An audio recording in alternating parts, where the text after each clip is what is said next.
need for a regular bank account. I think the banks will always be there.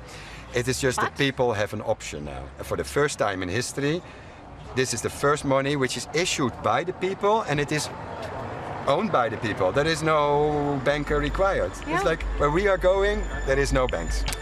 The Bitcoin is a currency that's generated on the internet, but how? As I learn here, it's quite simple.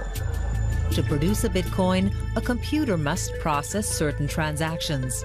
In return for these services, it's rewarded in Bitcoins. This activity is known as mining. But only a maximum of 1,800 Bitcoins can be generated per day. That's the predefined limit.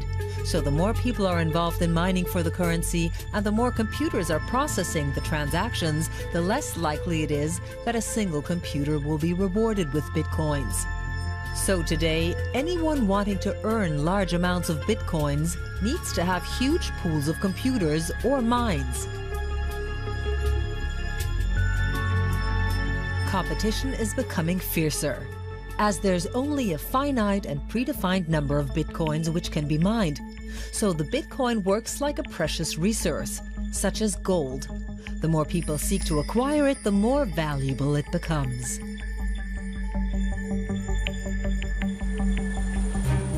Around the world, people are feverishly mining for Bitcoins. One of the biggest mines is located in Iceland. We're coming in for a landing with Bitcoin pioneer Markus Streng.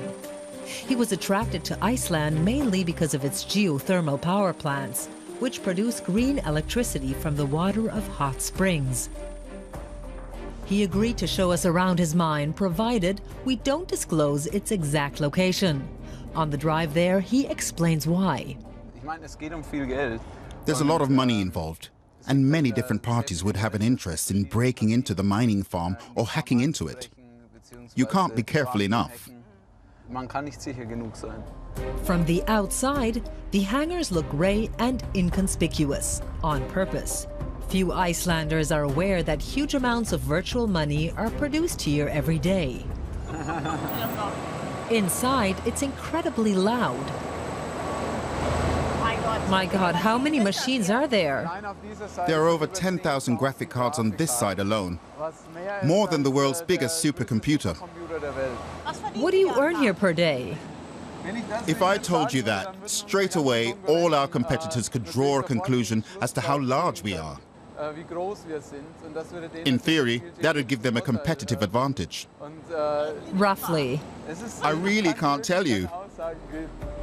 What he will tell me is that the electricity bill for his mine is €1 million a month. Most of that spent cooling the computer processors.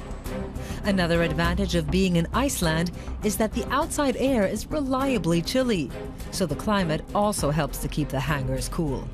In future, Markus Streng plans to set up new steam-powered mining farms.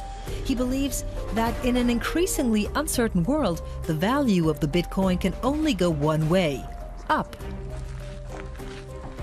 What makes the Bitcoin special is this independence from the financial world.